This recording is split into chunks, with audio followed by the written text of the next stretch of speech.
My name is Kim Jolly, and I'm a Stampin' Up! Demonstrator in Springfield, Missouri. You can find more of my projects on my blog located at stampinartfully.com. Today we're going to do a little bit of tie-dye. Everywhere you look with summer coming, tie-dye is available in home decor items. It's available in catalogs. Every time I turn on TV or look at Pinterest, I'm seeing tie-dye. Yesterday, I was having a cup of coffee looking at one of my catalogs, and there was this really cute tie-dye shirt, and I thought, we should be able to do something like that for a card background and still have it look kind of crinkly and like it's fabric. So I kind of thought about it for a minute and decided, you know what? Could probably do that with a coffee filter. So this is an ordinary coffee filter. This is the 8 to 12 cup size. This seems to work well with a layer of this size, which is 4 inches by 5 1/4. These smaller coffee filters you would be able to use probably, but it would just be a smaller piece for your card front. I'm not going to make an entire card today. I'm just going to show you how to do this background and how I wrap it around a piece of heavier cardstock to apply to the front of the card. Okay, the first thing I do is scrunch it up like that. And I'm just going to kind of scrunch it up some more. Get it about like that. I'm going to start with my lightest color and an ordinary unscented baby wipe.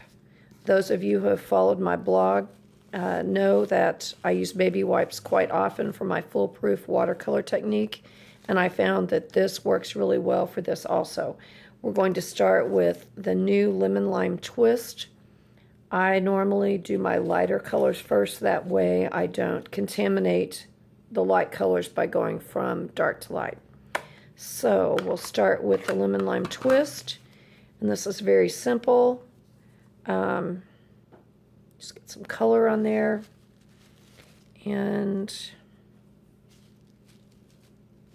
you just kind of pounce like this.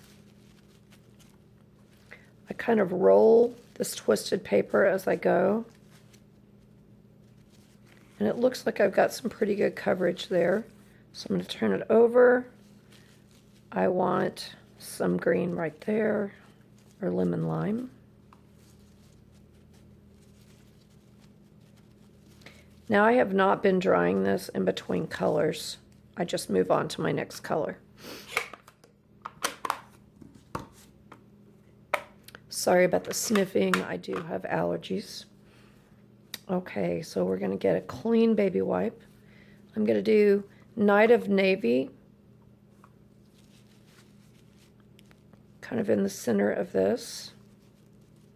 I'm not trying to make this all a solid color. I want it to have that tie-dyed effect. I want some white showing, in other words.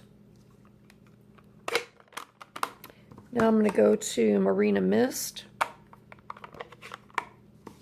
another clean baby wipe.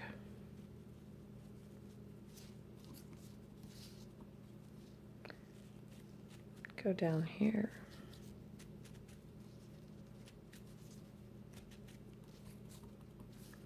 I like the combination of these colors.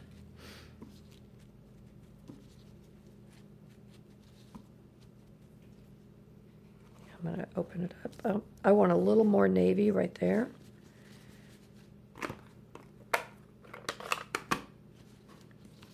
So I'll just scrunch it back up. Grab that same navy baby wipe.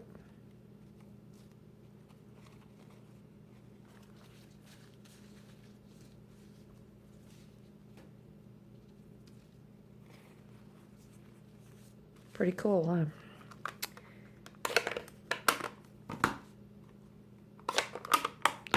Next, I'm just going to pause this while I dry it with my heat tool. Okay, I'm back. This is dry. It's still crinkled up, which is the way I want to keep it. I rather like the way it shows the wrinkles in there. It makes it look more like a fabric. So I'm going to use a piece of, I'm actually using watercolor paper. I'm using watercolor paper because I'm waiting on an order of the Whisper White heavy cardstock or thick cardstock from Stampin' Up! And I really wanted to have the stability of the heavier piece. So the best way I have found to do this is just to use an ordinary glue stick, apply it. I think the glue stick works much better than our regular mono adhesive that we use from Stampin' Up. And the reason I say this is because you don't really want the glue to bleed through. You just want it to stick, and a glue stick is just a drier glue. So all you do is you just kind of lay it like that, push it down. You could go over it. This happens to be the handiest bone folder I had. I think that's from my envelope punch board. See, that retained the wrinkles. And then I just flip it over.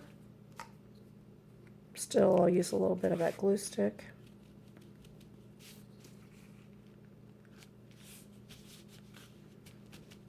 This really works pretty well.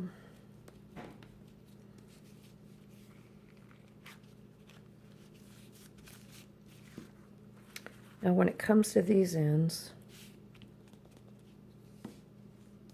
I fold in the corners where they will end up looking a little bit mitered, so you'll have smoother corners.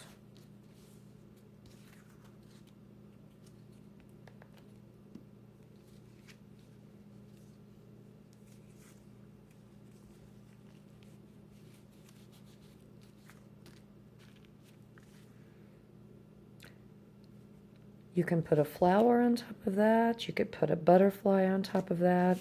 You could just pop up a cinnamon on top of that. I think it's really cool. You can use so many different colors. If you need some color inspiration, just go on Pinterest or online and just look up tie-dye, and you'll see all kinds of color combinations that are really exciting and summery. I hope you've liked this tutorial. If you have any questions, please feel free to either comment under this YouTube video or send me a message at stampinartfully@gmail.com, and I'll be glad to get back to you. Follow my blog for newsletters and blog updates for that way you'll know when I have a new video or some new projects. Thank you for listening. Have a good day.